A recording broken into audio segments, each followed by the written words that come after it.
હનુમાનજી મહારાજે પ્રભુ શ્રી રામજીની પાસે એટલી માગણી કરી હતી છેલ્લે કે હે પ્રભુ, મારે બીજું કાંઈ જોઈતું નથી, પણ જ્યાં જ્યાં તમારા ગુણગાન ગવાતા હોય ત્યાં સાંભળવા માટે હું અખંડ હાજર રહું. આવું માગેલું પ્રભુ પાસે. તો જગતની અંદર જ્યારે આવા સુંદર કાર્યો થતા હોય અને એમાં બેસીને પરમાત્માની વાત સાંભળીએ તો જ પ્રભુમાં હેત થાય, પ્રેમ થાય અને શ્રદ્ધા વધે. મિત્રો, દુનિયાની બધી વસ્તુ પૈસાથી મળશે, પણ વસ્તુને બનાવનાર જે પરમાત્મા છે ને, એ પૈસાથી નહીં મળે.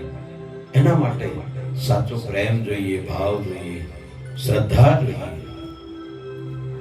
કારણ કે આપણી આગળ ઘણા દાખલા છે.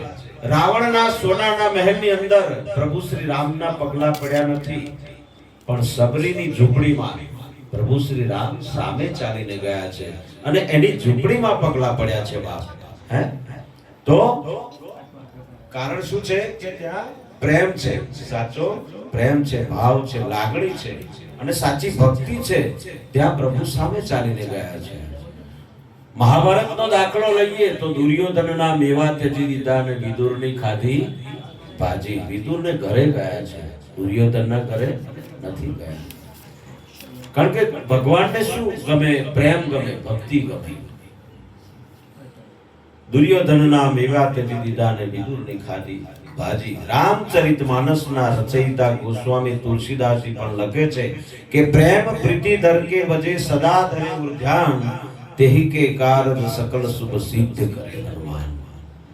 તમે જો પ્રેમથી ભાવથી હનુમાનજીનું ધ્યાન ધરશો, એની ભક્તિ કરશો, એનો પાઠ કરશો, તો તમારા તમામ કાર્યો સિદ્ધ કરશે હનુમાનજી. એમાં કોઈ શંકાનું સ્થાન નથી. કીધું ને, તેહી કે કારજ સકલ શુભ સિદ્ધ કરે હનુમાન.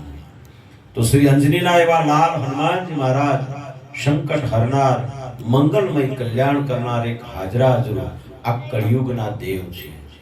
શાસ્ત્રોમાં પણ કીધું છે કે અસ્વસ્થામાં બલિર્વ્યાસો હનુમાનસ વિભીષણ કૃપઃ પરશુરામસ્ત સપ્તેતે ચિરંજીવી.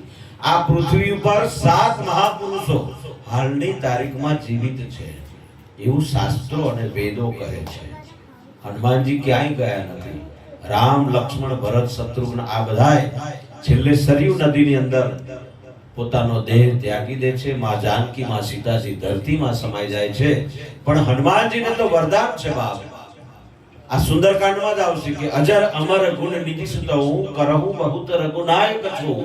માં જાનકી, માં સીતાજીએ વરદાન આપ્યું હનુમાનજીને કે હે મારુતિ, તું અજર થઈશ, અમર થઈશ. હજુ તારે ઘણા બધા રામના કામ કરવાના છે અને રામના ગુણ સાંભળવાના છે.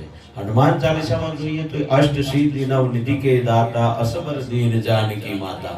માં જાનકીજીએ 8 પ્રકારની સિદ્ધિ આપી. અણીમાં, ગરિમા, નદીમાં આ 8 પ્રકારની સિદ્ધિ હનુમાનજીમાં છે.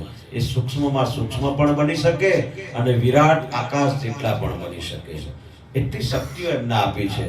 હનુમાન ચાલીસાની અંદર જ કીધું છે કે જો યહ પઢે હનુમાન ચાલીસા હોય સિદ્ધિ સાખી ગૌરીશા. તુલસીદાસજી માં પાર્વતીને ઉમાની સાક્ષીએ, ગૌરીશા એની સાક્ષીએ કહે છે કે હનુમાન ચાલીસાનો પાઠ કરવાથી ગમે તેવો ભય હોય, સંકટ હોય, તકલીફ હોય, દુઃખ હોય તો પણ દૂર થઈ જાય છે.